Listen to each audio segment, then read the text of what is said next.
Gente, muchísimas gracias a todos por los comentarios, me gustas y en general el apoyo que estáis dando. En un canal tan pequeñito, de verdad que se agradece un montón. Como habéis visto hoy en el título o en la miniatura, vamos a estar hablando de Visa, una empresa súper conocida, una empresa de muchísima calidad, una de las que tiene los márgenes más altos de todas las empresas cotizadas y privadas. Y vamos a ver sobre todo cuál es su modelo de negocio, es decir, cómo gana dinero, ya que mucha gente tiene una pequeña idea pero no sabe realmente de dónde vienen esas fuentes de ingresos. Luego veremos el futuro o las perspectivas que tiene esta compañía y por último, como no, la valoración, es decir, las estimaciones de cara a un futuro del precio que podría llegar a tener. Bien, no me enrollo más con la introducción, vamos directos al turrón. Aquí tenemos Visa, tesis de inversión. Arrancamos, como os había comentado, viendo primero de todo el negocio. El negocio creo que es muy importante conocerlo, saber cómo funciona, saber cuál es el valor que Visa aporta a los usuarios pues, de esta empresa. Para saber este valor os he puesto por aquí un gráfico de cómo se mueve el dinero dentro de una transacción. Por aquí abajo en el texto pues tenéis explicado, pero básicamente os lo voy a explicar yo de una forma muy sencilla. Imaginemos que nosotros somos un consumidor que queremos comprar un producto en un comercio. El consumidor, pues primero vas a seleccionar tu producto y vas a ir hacia la caja para pagar. Entonces, el cajero pues va a pasar tu tarjeta Visa y va a sacarte el TPV, ¿de acuerdo? Entonces, cuando nosotros ponemos la tarjeta en ese TPV es donde entra en juego todo este tinglado que vemos por aquí. En tan solo esos 2 segundos que tarda en validarse la transacción, ocurre lo siguiente. Nuestra tarjeta entra en el TPV. Y por tanto, pues empieza a haber una señal. El comercio le dice al banco, oye, debería cobrar tal cantidad de tal persona o de tal cuenta bancaria. Entonces, esta información el banco se lo transmite a la red de Visa y le dice, oye Visa, en teoría debo recibir un pago por esta cantidad. Entonces Visa dice, ok, perfecto, déjame comprobar. Y va a comprobarlo al banco del consumidor. Entonces le pregunta al banco del consumidor, primero de todo, ¿tienes el dinero para pagar esta cantidad? Y entonces el banco del consumidor le dice, sí, tengo el dinero para pagar esta cantidad. Y le dice Visa, bien, pues tú estás comprando un producto de esta cantidad, así que dame ese dinero. Entonces el banco da ese dinero hacia Visa. Estamos hablando siempre de forma figurada. Y por tanto Visa dice ya al banco del comerciante, le dice, ok, ya tengo el dinero retenido del comprador, sí que tiene el dinero, es todo correcto, hacemos la transacción. Y por tanto el banco cuando ya recibe lo que hay de Visa pues ya le dice al comercio que está todo correcto y es cuando ese TPV dice lectura correcta y ya se ha realizado ese pago, que es un proceso que yo he tardado en explicártelo 2 minutos y en la realidad no lleva más de 2 segundos. Por tanto, Visa es un intermediario de pagos entre diferentes bancos de un consumidor y un comerciante o receptor final del dinero. Aparte de esto, muy bien, ya sabemos un poco el valor que aporta Visa y cuál es su función en toda esta red de pagos. Pero, ¿de dónde obtiene el dinero o los ingresos Visa? Pues los obtiene de 4 pilares fundamentales y luego hay un servicio que entrega que resta de esos ingresos, porque es un servicio el cual no cobra por él, sino que paga o le supone un coste el servicio. Entonces, por un lado tenemos el Service Revenues, que simplemente es un servicio, el cual son unos ingresos, que son por prestar el servicio de intermediario. Lo que acabamos de ver en la transacción, únicamente por estar ahí y prestar ese servicio, pues eso tiene un coste. Luego tenemos el Data Processing Revenues, que es el coste por el procesar esos pagos de los clientes, es decir, procesar esos pagos de un banco a otro. Luego tenemos Other Revenues, que son por servicios que ofrece Visa, como por ejemplo asesoría, temas de marketing, da también beneficios de tarjetas, es decir, toda aquella gente que tiene tarjetas Visa pues tiene ciertos beneficios y aparte por ser parte de un banco, por ejemplo, de la red de Visa, pues también tiene que hacer un cierto pago y esos pagos pues están dentro de Other Revenues. Y luego por último tenemos las International Transactions, que me las he saltado, que son básicamente transacciones internacionales y cambios de divisa. Es decir, cuando hacemos una transacción comprando algo de un banco de un país que tiene que llegar a un banco de otro país, pues ahí hay unas comisiones de transacción internacional. Y aparte, si son diferentes divisas, también hay unas comisiones por el cambio de divisa. Esas son las 4 fuentes o pilares de los ingresos. Y luego tenemos un servicio que se llama Client Incentives, que básicamente son ventajas que Visa da a sus clientes o pagos a clientes para aumentar el número de transacciones de los mismos y para que haya más aceptación del producto, etc. Por ejemplo, si no lo acabas de entender, Visa, cuando tú estás, por ejemplo, en un aeropuerto, pues algunos clientes pues que tengan visas premium o lo que sea, les ofrece pues hoteles en aeropuertos y diferentes servicios de forma gratuita. Entonces, estas fuentes de ingresos, este pequeño gasto y tenemos lo que serían los net revenues de Visa. Entrando más en profundidad, ya sabemos los servicios que prestan, pero ahora vamos a ver cuáles son las comisiones o los ingresos que tiene cada uno de estos servicios. Por ejemplo, el primero que habíamos visto era Service Revenues, y aquí tenemos lo que se conoce como la comisión interchange. ¿Qué es esta comisión interchange? Pues es una comisión proporcional a la cantidad del dinero que hay en la transacción. Eso quiere decir que si nosotros hacemos una transacción de 1 euro, la cantidad es proporcional a ese euro. Y si es de 1000 euros, pues la cantidad de esa transacción va a ser 1000 veces mayor la comisión que te cobren. Y si son 10.000 euros, pues 10.000 veces mayor que si es 1 euro. Entonces esta es una comisión variable en función de la cantidad del dinero. Luego tenemos la Data Processing Revenues, que es una comisión por el procesamiento y es una comisión fija simplemente por usar la red. Es decir, si tú sea 1 euro o 1000 euros, te va a cobrar una transacción que tiene el mismo coste para todo el mundo, que es por el simple hecho de usar la red. Y luego tenemos las International Transaction Revenues, que son transacciones internacionales por la transacción justamente internacional y por el cambio de divisa. Y por último, The Revenues, que son servicios que prestaban, que ya te he comentado antes. Entonces, por aquí te he dibujado un poco el flujo de cómo van estas comisiones, ya que, por ejemplo, la de Service Revenues la cobra al comercio y se la queda una parte del banco y una parte va directa a Visa. Luego las otras 3 suelen ir del banco o del cliente directas hacia Visa, ¿vale? Y luego, obviamente, pues estos bancos pueden cobrar también otras comisiones tanto al comercio como al consumidor, pero esas comisiones ya son ajenas a Visa, ¿vale? Aquí solo os he graficado las que van directas a la empresa.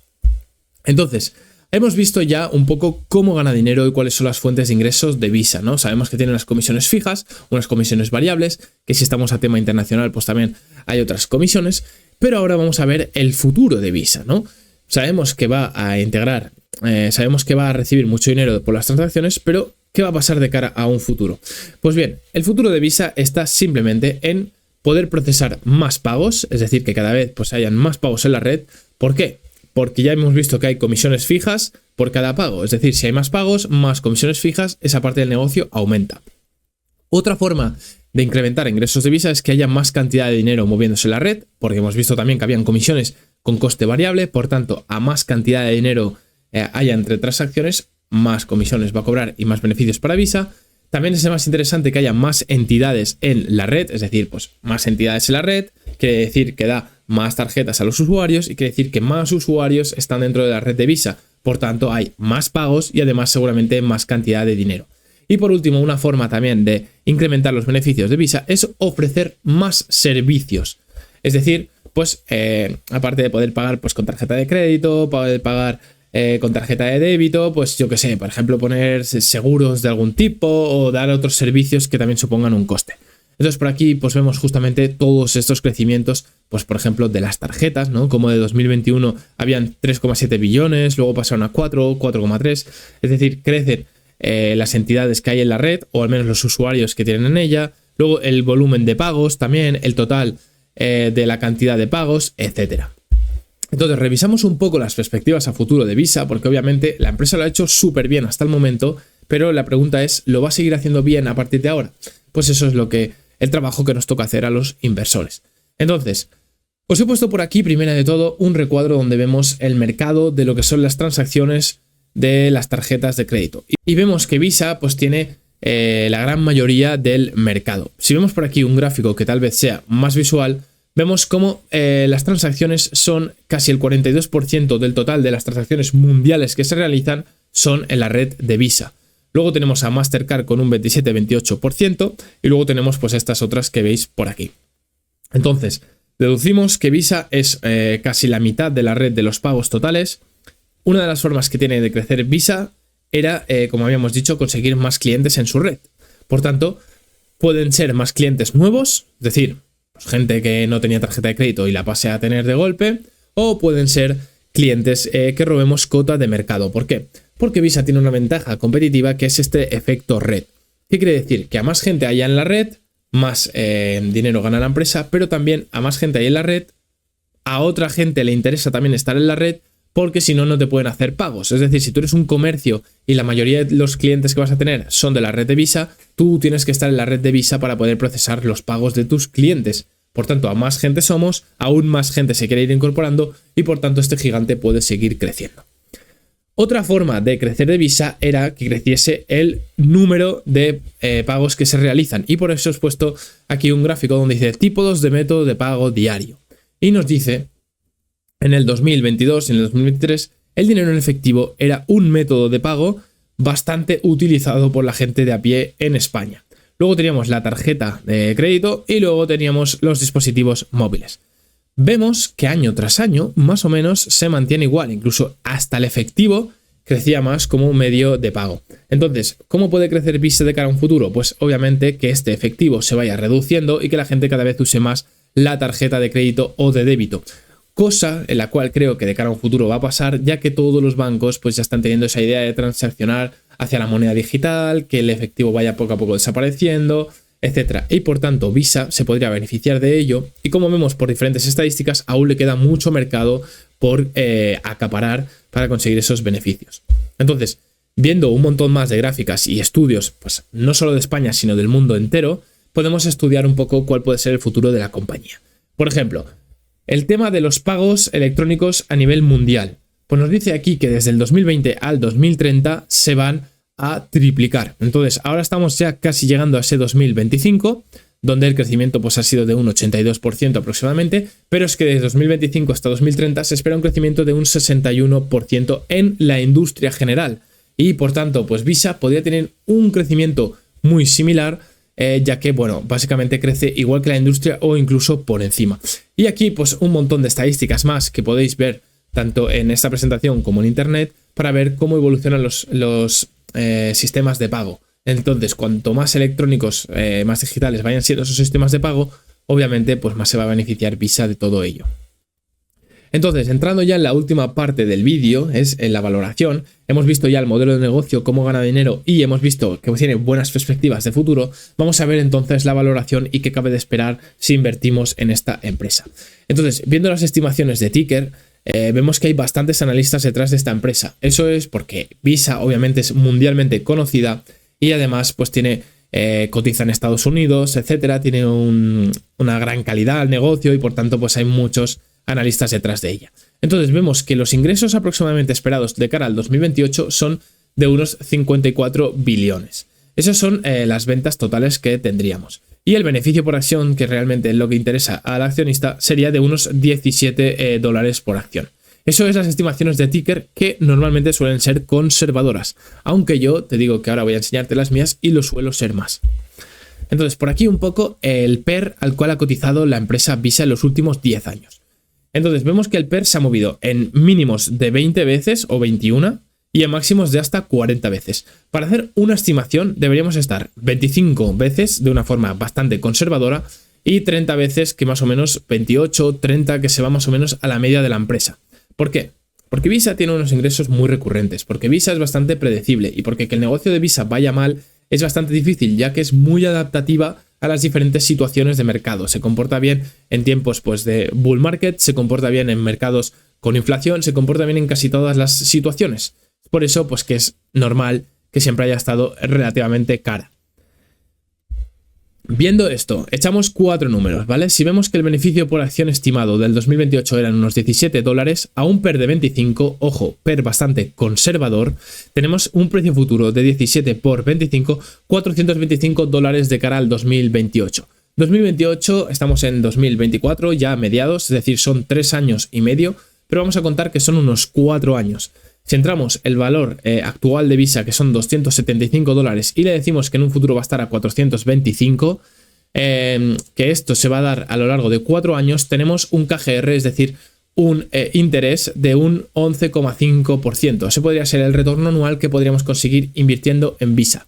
Eso, teniendo en cuenta que no son 4 años, son 3 años y medio, teniendo en cuenta que el PER a la que le he valorado son de 25 veces, que vemos que está en el rango medio-bajo en el cual está la empresa, y teniendo en cuenta también que Visa reparte un dividendo que la rentabilidad no es muy alta de momento, es un 0,7%, pero ese dividendo tendremos que sumarlo aquí, y aparte es un dividendo muy sostenible, es decir, que no supone gran parte de los ingresos de Visa y por tanto pues lo hace creciente, es decir, año tras año suele crecer bastante, en un 15, en un 20%, por tanto pues ese dividendo sería creciente y lo deberíamos sumar al KGR. Nos iríamos a unos retornos de aproximadamente un 12% en una empresa bastante predecible, de mucha calidad y, bueno, en general un muy buen negocio.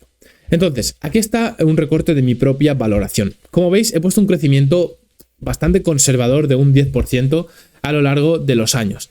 Entonces, tenemos un crecimiento de un 10% en las ventas, un margen EBIT de un 67%, que es el que ha venido teniendo la empresa o incluso ha tenido margen superior. Y ponemos el precio de cotización actual, $274-275, con un dividendo de un 0,7% de rentabilidad.